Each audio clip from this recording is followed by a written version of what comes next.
Welcome back to Rome. 5,000 Leeds fans have made the trip out today, and that's a real boost for the Leeds team, isn't it? Yeah, I know from my 4 years at Leeds what great fans these are.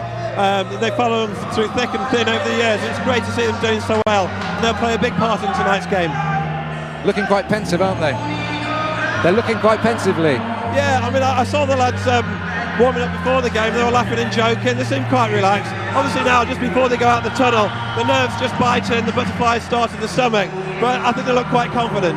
OK, they're all set. The teams are coming out on the pitch. Time to join our commentary team tonight. Joe Jordan, and first Jonathan Pearce.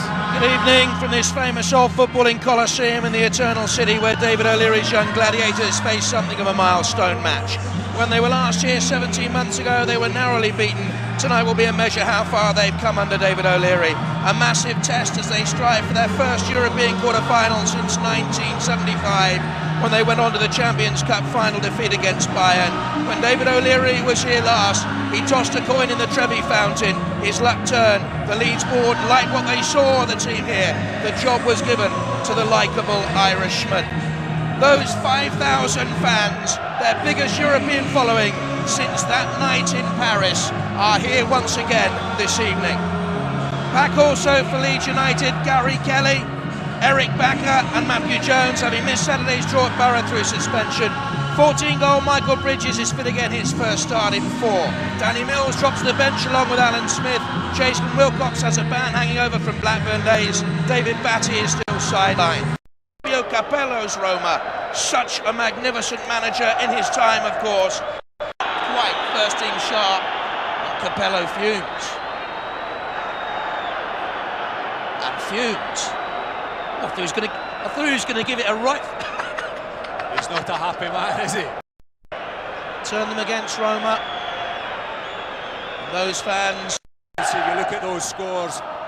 Main thing Roma did. Was he making a back? He was, says the referee. But I know what I saw when I saw an elbow. And I think he's lucky to get away with that, Zaga.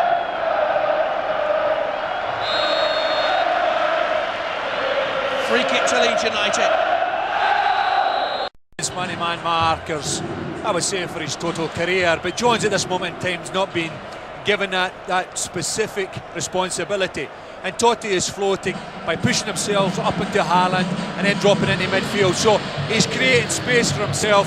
And we've seen so far in the first half what he can do if he does have space, because his use of the ball, he has vision and he has the ability, you know, to exploit that. And I think Leeds United have got to look at the danger and either put Jones on him or someone else, because they can't allow it to continue, because Totti, between now and the end of the game, will create an opening either for himself or his forwards.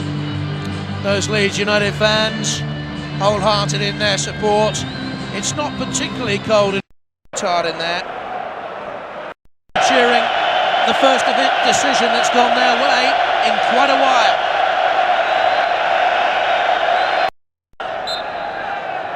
Free kick this time won by Smith. Already he's putting himself about Alan Smith. This season, especially when he played against Leeds over the... All praise to those fans as well in this ground. They have been loud and proud for Leeds United. We are Leeds, cry the 5,000.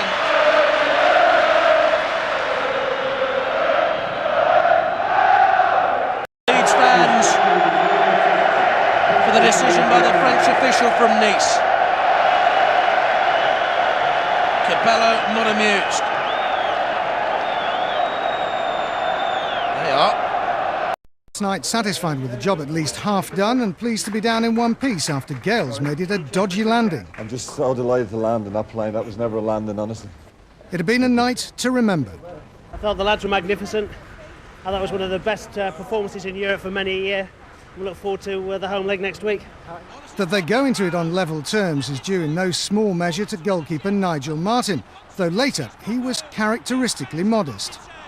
They were always going to put us under pressure, and we managed to ride out our luck, really. It was a pressure game. It was very hard, and we're delighted with the result. And it could have been even better. Early on, Eric Backer was unlucky to see his header somehow blocked on the line by the legs of the Roma keeper. And later in the first half, Harry Kewell might have done better when put clean through on goal. But the 7,000 or so fans who made the trip believe they've now got the upper hand. Bring them back to Rome, bring them back to England in a week's time. Rome! And sort them out there. 2-0. I'm not even confident that I'm going to get a ticket yet, but he says he's going to get me one. Yeah, I think they can do these at home. Progression to the next round is almost certain. Magnificent performance by Leeds United. The players, though, know it's going to be tough, even on their own patch. They've got a lot of quality and will have to be watched in the return leg. There were 11 heroes out there today, and they're a very good side, and I think we've done very well. Yes, Peter Ridsdale, Nigel Martin and David O'Leary doing the interviews there. Roma that he'd be happy if Leeds had lost 2-1. In the end, they kept it to 0-0. The Olympic Stadium was far from full, but the fantastic atmosphere and the pressure was certainly on the Roma manager to get a result. Leeds came so close to the dream start. Eirik Bakker headed the ball down and the goalkeeper made a fantastic save with his foot.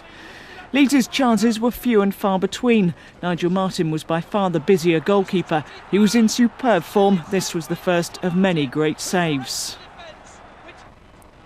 After Bakker's initial header, the best chances fell to Harry Kewell. Once in each half he saw his shots whistle past the outside of the post. He wasn't far away with this chip either.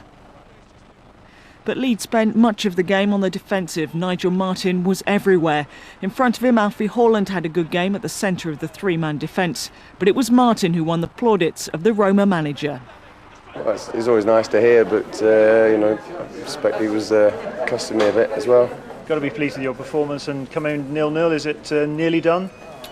No, it's a long way from being done. I mean, they're a quality side, and it might even be harder at Ellen Road because they'll look to hit us on the break. So we've got to be very careful.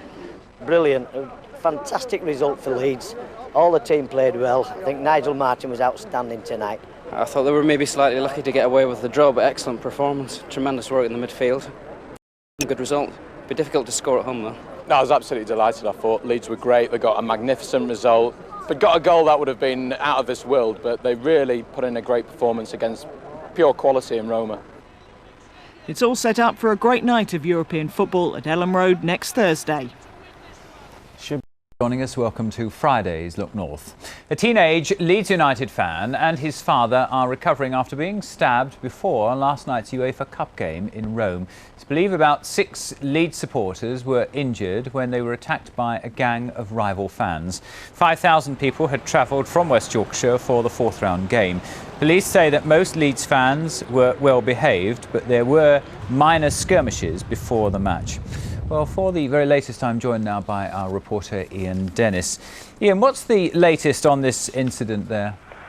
Well, I understand that the 15-year-old boy had stabbed in the right thigh and also the right arm. He was kept in hospital overnight, but I understand that he has discharged himself. That is my belief anyway, and I have heard a story that it was against medical advice, but he wants to come home, obviously back to West Yorkshire after what I'm sure has been a distressing time for him. And generally, how did the Leeds fans behave last night?